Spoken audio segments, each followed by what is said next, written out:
All right.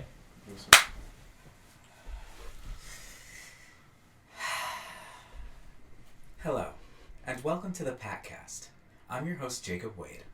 I'm your host, Jeremy Van Suarez. And I'm your host, Logan Riley Bruner. Welcome to episode 48, right? 48. Let's begin. Logan, since you're in the hot seat, would you like to take us through some housekeeping? Well, Jacob, I'd be happy to go through some of the keeping of the house that we have to do this week. Take it away. Well...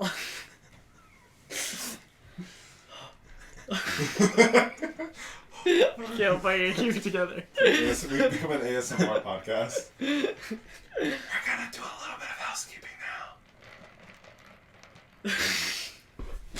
This soda short is buzzing. There was some ASMR on the episode of White Lotus that we watched this week. Oh, you watched There It was. really uncomfortable. Oh, nice. Housekeeping. Housekeeping. I'll come back later. We have an interview that was released 2 weeks ago with collective member Susanna Scorsia. Great interview. She gave us some amazing answers. We're really happy. We've got a new interview coming tomorrow Yay! with collective member Ryan Quigley. Hey! His year 2 interview. We're super Year excited. 2. Year 2. Bringing him in. And then we're recording some more interviews in the next coming weeks. And other than that, you know, we're doing the do. We're living the life. We're living La Vida Loca. Living like Larry. Living like Larry. Love it. Yeah, that's the keeping of the house. Cool. Great. Thank you for the keeping of the house. Thank you, Logan. You're welcome, Now, Jeff and Jeremy. viewers, boy oh boy did we have a good week. This past week, we got to go to the great wide way. Broadway. I'm talking about Broadway. We saw a Broadway play. This one was called Slave Play by Ooh. Jeremy O. Harris. A fellow Jeremy. Would we like to discuss this play? Like, in depth? Let's do it. It's a spoiler cast for the Slave Play now. So if you don't want to know anything about it, then just, I actually Wanna do don't. general I don't think thoughts? we should spoil it. okay, let's not spoil it. I think, and I only said I know it's gone Like, now. And I don't want to center myself in this conversation. I want you both to feel validated in your opinions and your feelings on what's happening. I don't want to. I interrupted you when you were talking. I apologize, Jacob. We're listening. I think that this is a very important play to be digested, and I think that even though people can no longer see it on Broadway as it is closed, it's important to read it blind. I think going in knowing what was coming might have taken away a little bit of the impact from me. Not knowing what happened in later portions of the play, I think would have made it a different viewing experience for me, and I wish I could have participated in that. Correct. I had a different viewing experience than you did. Being that, I went into the play blind, not knowing any of the plot whatsoever, not hearing a lick of reviews or thoughts or feelings from colleagues or peers or friends of mine. And I had a great experience. There was a moment of the play where there's a turning point and a little something I wasn't expecting, and then it takes a turn. And I am glad that I didn't see the obstacle coming. Nice.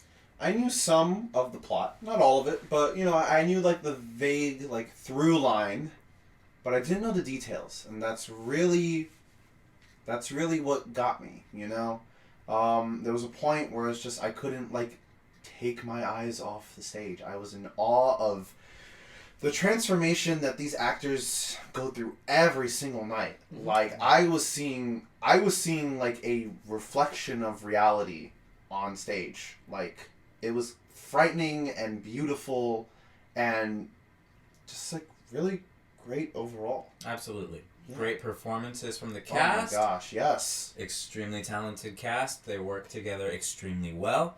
I loved the sound design, which is in the script as well, so it's like part of it. So I guess Jeremy O. Harris, your work. Loved the use of music. Yeah, wow. Mm-hmm. I've never heard that song used in that context before. Right. Right. You know? That's very interesting. And I love the discussion that it inspired among us after the show, being like, why this song? Yes, we had a real good talk after. Oh We had my a nice gosh, talk yeah. over dinner. If you see theater, go to dinner after and just have a conversation Yeah, about what you you've just know. digested as you Digest. you know? Yeah. It's it was a great moment. Truly. I would also like to say that something I love about this play is that no matter who you are or where you come from, you're going to be sitting in that audience and identify with a character on that stage, no matter who you are or where you come from. Yeah. For that character's best traits or worst traits. Yes. For each of us, it was a different character. And that affected our conversation at the end. It is brilliant what theater can do. That was some of my favorite post-theater conversation that we've had, because I remember, because we didn't just dive right into it. We were like stone-faced, like silent internal rumination on the way to this Applebee's. Like, Yeah. we were going through it as we were coming out of the I know. theater. I don't think we even talked about the play until we Barely ordered. did. Like, and I felt like so satisfied, but I walked out of there like looking like, I bet I like looked upset, but on the inside I was just like, I holy think we were all shook. It's a very shaking play. Don't get it wrong. Jeremy O'Harris knows how to push enough right buttons to get you to understand his point. He's done it in Slave Play. He's done it in previous plays as well. He knows how to take things like just the right amount of far. Yeah. And I love that about him. I think he knows how to take a topic of discussion that is difficult to have and have that discussion and inspire that discussion, like, while taking you through it. Yeah. It's one of those things where it's like your outrage is the point of the show. If You are should you be uncomfortable, upset at that's this the point. show. Yeah. You know, because like that and that's why I walked out of it so like content, because I was like, I should be outraged at the show because it's a reflection. The stage, the set is a mirror, literally a mirror. The audience, you can watch your horrified, shaken expressions, as well as In real time. the rest of your audience counterparts. Yeah. You know, that is so done on purpose to get us to like think about it in that way. That it's like, this is the reality that, you know, we're facing right now. Yeah. A few people were so uncomfortable that they walked out of the theater before the show was over, which I've never even considered doing. Right. Yeah. And which I've like thought of as like so disrespectful in the past, you know? Like, even if a show is terrible, like, sit through it to see it through to the end at least. But like, even that, the fact that I witnessed that for like the first time, Is this and it wasn't like a staged? health reason. It was like someone like just making the choice. I'm not yeah, here for something this. I'm happened gonna go. in the show, and they were like, "I'm out." They're like, "Oh hell no," and just walked out. And even that kind of reflects the power that this Show has on people and the effect that it can have on different people. And you never know. theater in general, you know, Yeah. that's the power that it can have. Yeah. You know. Wow. Yeah. Really great stuff. Really great stuff. I give it like 5 out of 5 stars, and I honestly think it was one of my favorite plays that I've ever had the privilege to like actually see. It's one of those plays that I think that everyone should experience once in their life. So, if it's playing anywhere near you, try to get a ticket and see it. Yeah, it's a difficult watch. That you said there were times that you like couldn't take your eyes off stage, and I remember us talking afterwards. And There you were saying, moments like, there that were you moments couldn't that, like, watch. I couldn't even watch. Yeah. That I was just listening, knowing the awful, horrible things that were coming out of people's mouths, and like knowing that I knew people like that or people who held those opinions. I think, especially as a white man, it's a show that's really important to reflect on and to take a step back and recognize the truth of, like, it's not about you. Yeah. Even as a Latinx person, I was watching the show and being like, this is real. Like, this is really real. You know, the show might not be talking about me specifically, but this is happening. You know, Yeah. I've seen it. 10 out of 10. Agree. 5 out of 5, 10 out of 10. Whatever you want to call it. Excellent. It's some great theater. Yeah, it really is. It should have won multiple Tonys. The fact that it was nominated and didn't win a single Tony feels to me Most nominations ever for like it feels show, to, right? it feels to me like the Fair play, Tonys were like, we're gonna nominate you 13 times, but we don't like what you said, so we're not gonna give you any awards. That's and I fucked don't up. like that. Especially since like the Tonys were so slim this past year. Like Slave Play deserved Tonys. Did it come out in 21? It was at the last Tonys. 2020 or 2020? 21. Did I burp in your face? I didn't mean to. When did you burp in my face? Okay, good. So I didn't. I thought. Are you asking me that sarcastically, or? I felt like I did, and I didn't mean to. No. I didn't. You didn't. Okay. We're still friends, guys. It all worked out. I might have heard you burp, but I didn't smell it. I like burped, and then you went like, and I was like, oh no. Oh, damn. No, disrespect. Alright. So, Yeah, I'm just flipping through the like nominations. yeah. Well, the point is, it didn't win, and it should have. It should have. Yeah. And that was our discussion of Jeremy O. Harris's Slave Play. Coming up next. Something much less enjoyable.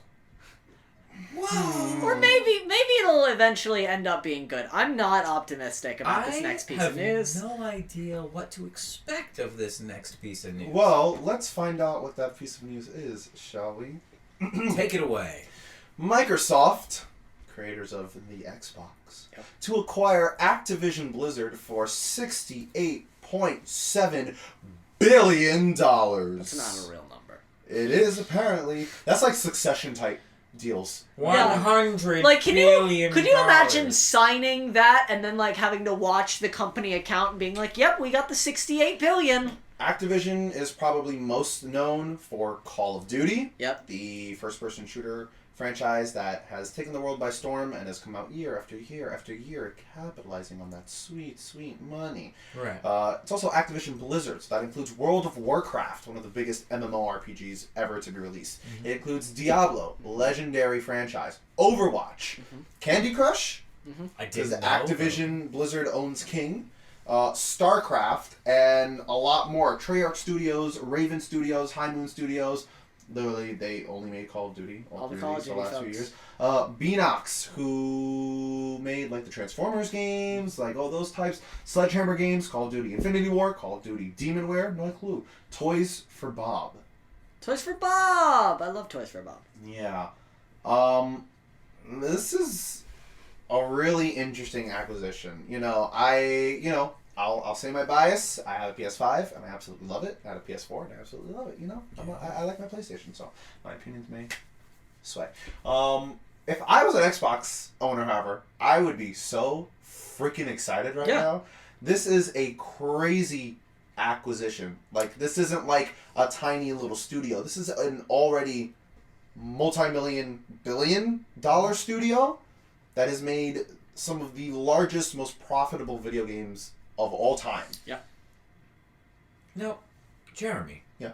Does this mean that as a PlayStation gamer, I will not be able to play, like, the next Call of Duty game that releases? We don't know for sure, Jacob. And what about Skyrim? The Elder Scrolls 6 was also... Bethesda. But that's also Xbox, That's right? also Microsoft now. Yes. Well, Starfield was their next big RPG to come out. So, like, Elder Scrolls in space, essentially, right? Fine. That kind of game. Like Outer Worlds? Yeah. Starfield is going to be Xbox exclusive.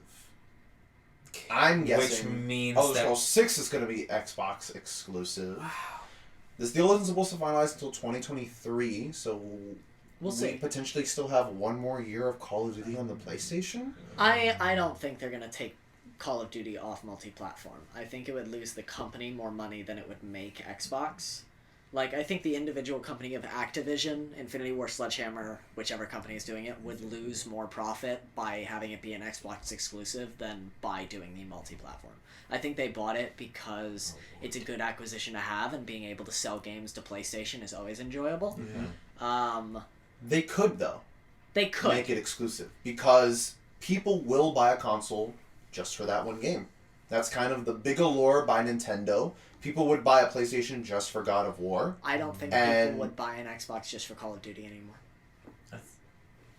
I think they will. I think they might. I think for Call of Duty. And I think it's crazy to think that because it's like not even Halo could sell as many consoles, I think, as Call of Duty could. I think Call of Duty, much like Halo, used to be able to sell consoles. Like Gears of War used to be able to sell consoles. Like... It's like still like the most like one of the most profitable like franchises, you know? Yeah. There are so many people hooked on Call of Duty that I think if you were still choosing between the two and you really liked Call of Duty, you'd probably go with that. My question is it profitable because of their microtransactions? Because the past like 3 Call of Duties that we've gotten for free. We've just waited for them to go free on PlayStation, gotten Plus, PlayStation Plus, and then they're like, oh, you got the game for free, do you want to buy all these skins and all this, the Battle Pass, and the Season Pass, and the and the da-da-da, and the new weapon, and the solid gold! Yeah. My fear is not that everything's going to become Xbox exclusive. My fear is that a bunch of people who knew about a bunch of abusers and who allowed a bunch of abuses of power the other side of this deal are going to slide themselves under a carpet and hide for a little bit, and then when a bunch of the dust blows over, pop back out and start doing their jobs again. Yeah, so a lot of bad reputation at Activision right now. Extremely serious allegations. Let me hear them. Sexual harassment of most female staff, underrepresentation of female staff. Is that the one that has like the frat kind of culture? The CEO was sending emails that were super inappropriate, and Activision was asked about, Activision was asked about him and they were like, we're not firing him, and Microsoft was asked about it and they were like, well, we'll see how everything's shaped up in 2 years. The last update I saw was that he's going to stay on until the acquisition is completed, and then he will depart. But I remember there was also, when the acquisition happens, when the deal is finalized, he'll leave. And now it's when the deal is officially signed, done, he'll leave. Mm-hmm. Is it going to become, oh, we just need him for the first couple months in order to make sure things go over well? Oh, he's really integrated with the team. I think they're going to get rid of him. I don't think it's going to be this is going to be a Bobby Kotick redemption arc. I don't think that's Microsoft's aim here. Okay. I think their aim here is to acquire another billion-dollar studio to make games for them, and I think Activision can be redeemed, but people like Bobby Kotick cannot. That's not Microsoft's goal. They're not helping, just one person here. I hope. I hope they get rid of him, because those kind of environments are not okay in any area. Yeah. Yeah, and going back to could Call of Duty be exclusive? We really don't have any information on what games could be exclusive or what couldn't be. We could be dealing with timed exclusive, where it's Call of Duty on Xbox for the first 6 months, or it could even Xbox players get these characters in Overwatch a month early. Game Pass day one, you get Overwatch. You don't have to pay $70 for it. You get the game for free. Yeah, and I've been saying since PlayStation 4, I'm like, I respect Xbox as a competitor. How can I not? Give me a reason to buy it. Give me a reason to buy it. I want a reason to be jealous of an Xbox. Yeah. And I'm not the biggest Call of Duty person, but this has made me perk my ears. It's a big move. It is a huge move. And I'm looking at Xbox being like, all right, what's the next move, baby? Yeah. Where are you going with this? Yeah, what I want from Xbox now is not to hear about another huge acquisition, but to start seeing the fruits of their labor, Yeah. They've been acquiring studio after studio for the past, half decade, and I want to see what comes out of that. So You want to see your Spider-Man for PlayStation, your Exactly. God of War, your... Yeah. Exactly. I feel the the same reason way. to be like, holy shit, I should get an Xbox now. Xbox Originals. You know, and I was That's why I got a 360 back in Me too. 360 days, and I didn't get a PlayStation 3 was because I was like, I'm not really gonna play God of War because I wasn't old enough, Yeah. and so it was like, oh well, Halo's cool, and I like Forza, and maybe I'll go with the 360. My friends have the 360, so let's do Xbox, and then PS4 just hooked me back in with. Yeah. I mean, for me, it was always a cost thing. You know. Interesting. The PS3 was like notoriously more expensive. Oh than the yeah, Xbox. that is true. It was like 360 what, 700 versus 400. It started at like ridiculous. $600, $700. You know, granted, like by the time I was investing in PS3 that was generation, $700. It was really expensive. really I expensive. remember it coming out and people being like, "You guys just messed up. This was the wrong price." which is why it was so essential for them to win back the gaming audience with the PlayStation 4, announcing it at $100 less than Xbox, shoving it in their faces with the like, this is how easy it is to trade games. Like really like Xbox also just dropped the ball. Xbox dropped the ball, building. and I think that video of being like, here's how you share a game like this, I think that really set Xbox off, and I think ever since then they've been trying to be like, how the fuck do we get back on a throne? Yeah. And I think they're approaching that level. We'll see. Now I just want to see the games. I think they're approaching the potential. I want to see them approach the level with the actual product. You know? I get you. Well, what an excellent discussion on the acquisitions of Activision and Blizzard. Did any other news there have been some sad celebrities passing away, which has been... I'd like to shout out Betty White. Rest in peace, Betty White. Yeah. Wow, Betty White, Sidney Meatloaf, Poitier. Sidney Poitier. Sidney Poitier. Passed. Meatloaf passed today. What, today? Yeah, Yes, and today. I thought it was today. Yes. And Louis Anderson also passed away Wow. That was yesterday. That was yesterday. Wow. last night. Yeah. And then Louis Anderson passed away this afternoon. Oh my goodness. Rest in peace to some legends, some really incredible talents. Jeez. We just watched Fight Club. Yeah. We just watched Fight Club. Meatloaf is very good in that. So it's always tough losing people in the industry. Hearts are with their families. Shout out any Spaceballs fans. Yeah. Oh. Yeah, I like that movie. Fuck. I know. Any other entertainment news that we want to discuss? I would like to shout something out. Oh, I was gonna say, can we save that for the content we're consuming? shout Oh, out. sure. Yeah. Yeah, why not? Good. You want to Let's talk move about on to some movies Some that movies? are coming Yeah, I out? just wanted to make sure there Yeah. was no other It's like time convo for topic. movies coming out this week. Again, we've got a bit of a short list. It seems that January is a bit of a quiet time for films. I've only got a few that I'm discussing. There's more in the description and the comments, so check there. But we'll kick things off and we'll go quick. So first up, Cyrano, which we discussed on Packcast 45, the Peter Dinklage, Joe Wright musical, gets a wider release on Friday, January 28th. We're gonna go see this. Yes, go it's see getting a national release sometime in February, so we'll be talking about it even more, and we're all planning to go see it, so that's going to be great. The Beatles Get Back, which we talked about on Packcast 30 and 42, is in theaters in IMAX for one night only. Sunday, January 30th. You want to watch the Beatles Get back. kind of fall apart, kind of break up in IMAX. Check it out. Now's your chance. In terms of movies that are coming out this week, we've got Finland's submission for the international feature at the Oscars with Compartment Number 6, which is directed by Juho Kuusman-Elkova, who wrote alongside Andres Feltzmans and Livia Ullman with Russian dialogue. I'm gonna butcher this Russian name. Ijuba Right, is that 9? Mulmenko. Ijuba Mulmenko. Based on the novel by Rosa Lixon. It looks really good. It looks like it's about two people that meet on a train and kind of their interactions with each other. Looks intense. Looks character based. Yeah. Yeah, it looks very pretty. It does. It Yeah. looks like a character story, which I like. I like conversations between people, just people trying to figure things out. Yeah. Me and my crazy train roommate. Speaking of people just trying to figure things out, Jenny Ortega and Maddie Ziegler star in Jenna. Jenna. Wow, thank you. Okay. Jenna Ortega and Maddie Ziegler star in The Fallout, which is directed and written by Megan Park, which appears to be about two high schoolers who survive a school shooting, just how they move on after that. The director, Megan Park, has been an actress for a really long time. She was in What If with Daniel Radcliffe. This looks super good. It looks really intense. The trailer started and we were like, ooh, this one looks real interesting. It looks beautiful, it looks intense, it looks real, and it looks like there's going to be some beautiful character moments. Yeah. There's a lot of character movies. Yeah.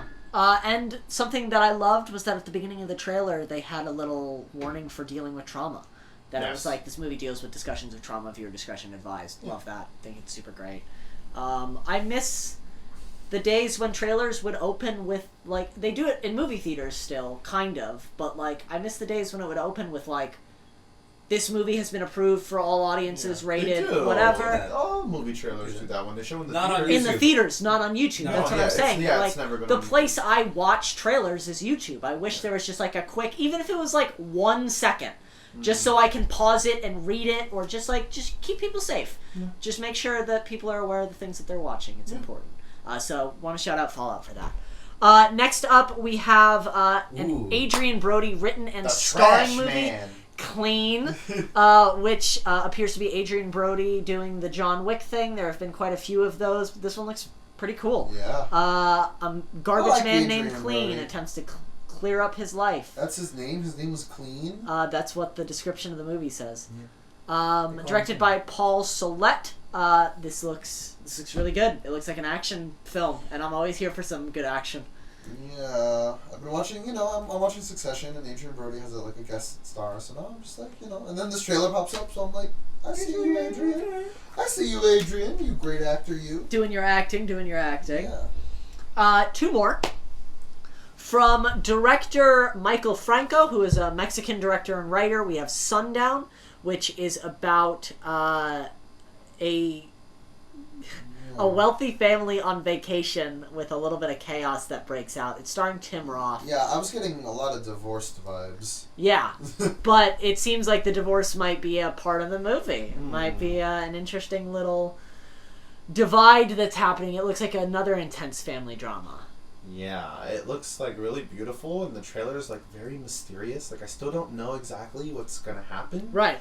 And I think that's what they want you to feel like. But it looked very like it was enough for me to be like, I want to know what's gonna happen here. Yeah.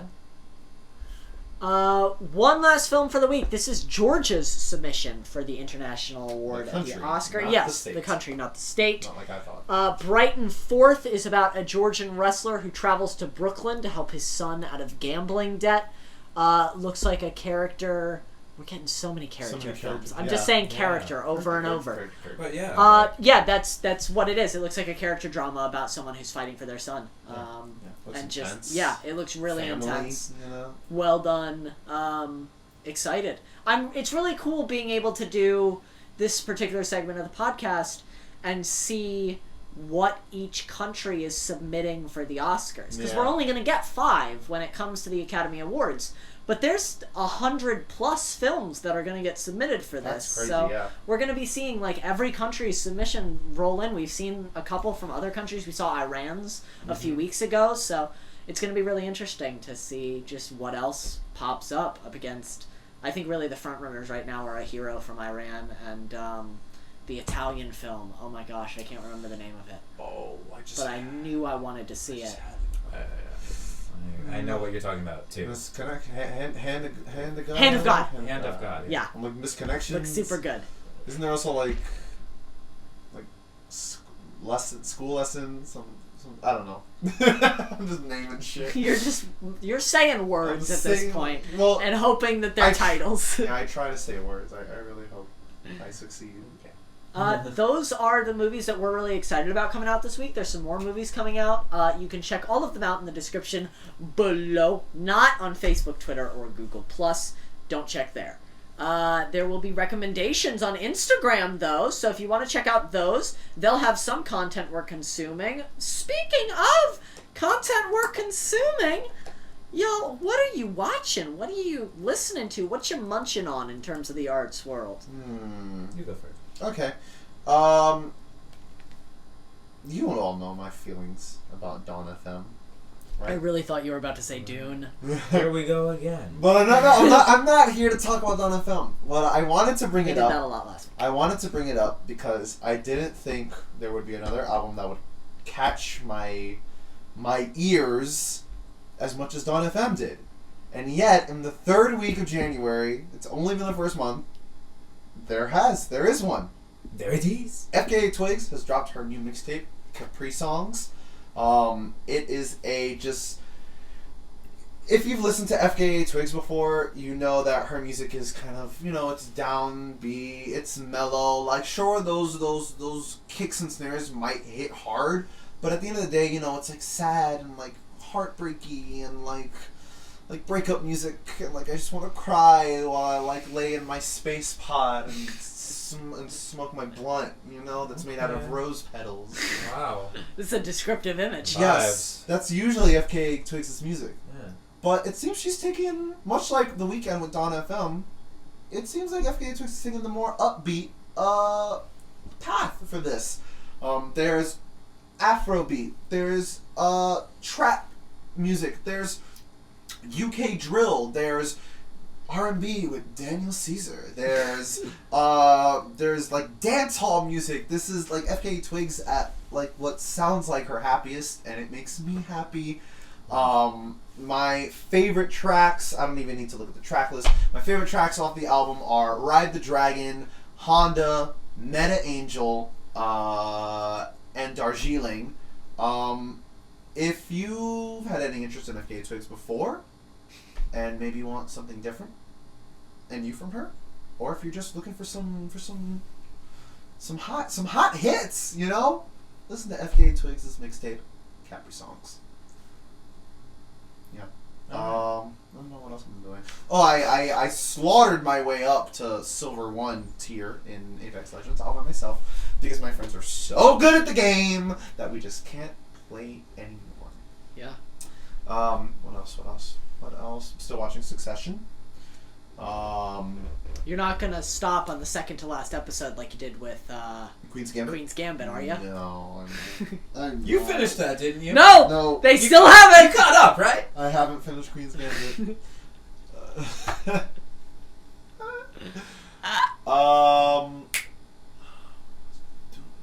Something. You gotta get on that. Oh. That's it. I'll just Leave it at that. cut it there. Alright, me next. Go ahead. Me next. Logan and I started watching The White Lotus. Woo! So good. Shout out to Fred. Love you, buddy. I mean, come on, you're He's- awesome. Hey, Fred. He's so talented. It makes me feel so dumb for when You want to tell this story? I'll tell the story. We're on the pod. It's my pod. I meet Fred outside of a show. We're outside Ephraim's show. Ephraim's show. Collective member Ephraim Burney and Ryan Quigley and Ephraim's sister Gus. We talked about and the Jackie. show, We Playing talked about- Possum. Yes, if you're a faithful listener of the pod, then you know that we saw Playing Possum. Fred was there, and we're talking before the show started, or after the He show came up, started. no, it was at the... Is Yeah, it was after. After the show. We said hi at the beginning. He came up to me because he Yeah. recognized me because we've worked together. Yeah, And then we said after hi, and we then were after we talking were more chatting, about yeah. just we were chatting, as one does after a play. When you know somebody and you're like in that same general group, we were Yeah. doing yeah. And I had met Fred before. Yeah. Years before, and Years I didn't earlier. even make the connection. But I was like, oh, are you an actor? Duh! Duh! Duh! If White Lotus didn't answer that question, Fear Street and great. Woman in the Window. I haven't seen him in anything. I know, and now we're watching White Lotus, and he's so he.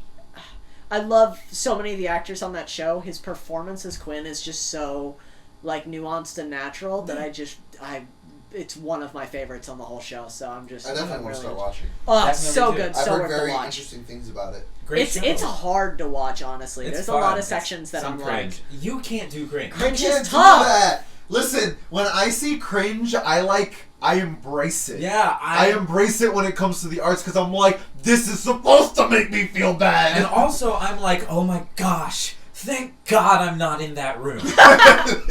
You know, you're safe, Logan. You're safe. It's true. It's them who's. It's them who's. It's all the empathy he has because he's such a committed actor. Aw. You gotta give that guy his flowers. Anyway, what else have I been watching? I started watching Glitch on Netflix, which is an Australian drama. Basically, a doctor and a policeman are they discover bodies coming out of the cemetery perfectly preserved. Like their bodies are it doesn't matter how long ago they died. Like their bodies are fine now, and we don't know why they're alive. That's not and good. That's Oh, they're alive. And They're if- coming back to life. They come out of their graves and they just go about living again. But the doctor and the policeman, they're trying to keep it a secret because no one's gonna believe this. right. And also they're supposed to be dead. Like they can't just. It's Get a back huge up thing. and start walking, It's a huge yeah. thing. Gee, wow, that sounds cool. Yeah, it's a cool show. And if they get too far from a certain area, the bodies, they start bleeding from their eyes and they turn into sand. It's crazy.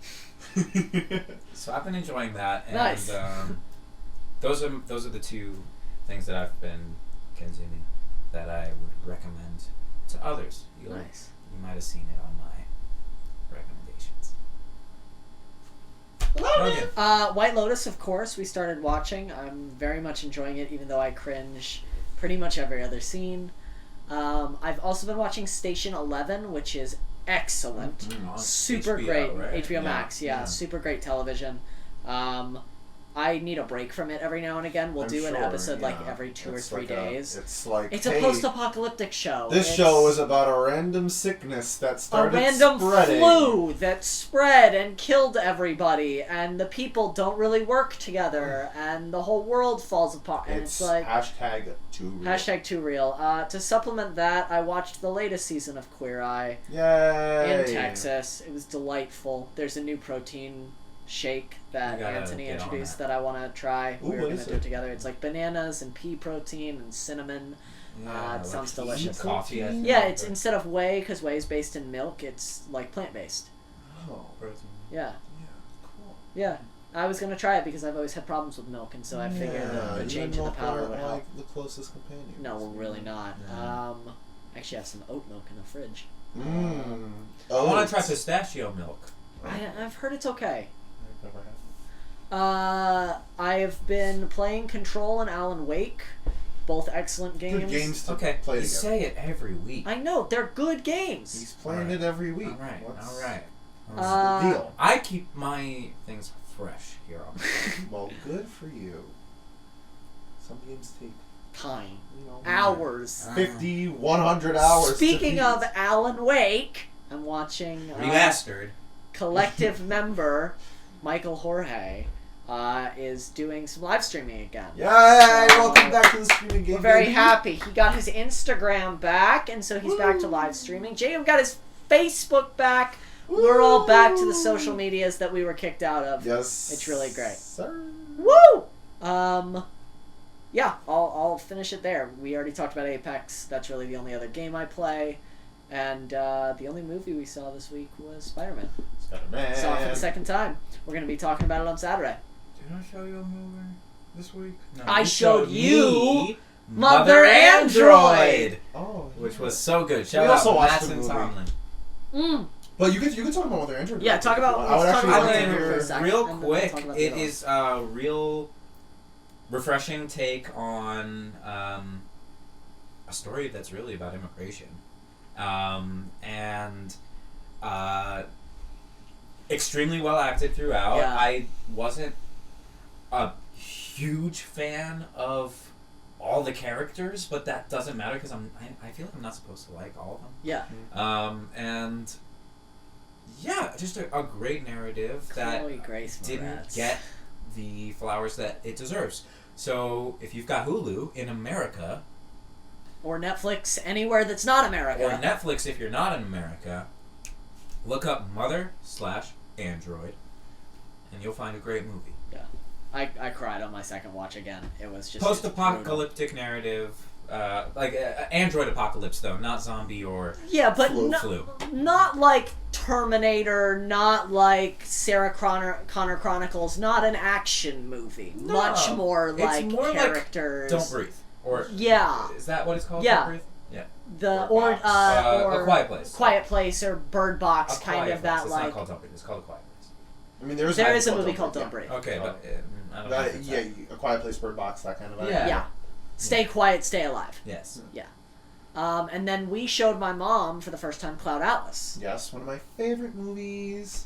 Yeah, It's so really, good. really well done. Yeah, it's really so incredibly like crazy how the Wachowskis were able to weave this narrative together. The story that weaves across 6 different timelines or time periods. You know, 6 intermingling, interchanging stories that never actually really cross over, but they do. It's so interesting. Yeah, it's based on one of my favorite books. It's one of my favorite. And books very of different than the book. Yeah. Not in terms of story, in terms of storytelling. In terms of pacing, yeah, it's definitely different, and I think it works really well for the medium that it is. It 100%. works great as a film. The book works better when it does its thing, and the film works better when it does its thing. But they're telling the same story, and that story is beautiful all around. Yeah, very It's impressed. a long movie, but with proper reason. Oh, Gotta yeah. watch Cloud Atlas, Tom Hanks, Halle Berry, Hugo Weaving, Jim Broadbent. Jim Sturgis. Who's Jim Broadbent? I have to Oh, make sure that I actually got. You've I've asked that before. You know, you're gonna see his face, Jim Broadbent. and you're gonna be like, "Hey, I know that old guy." I actually got it right. It is Jim Broadbent. Yes. Yeah. Is that Slughorn? Yeah. Yeah, Professor Slughorn. I knew he was a Harry Potter Slughorn. character. Thank you.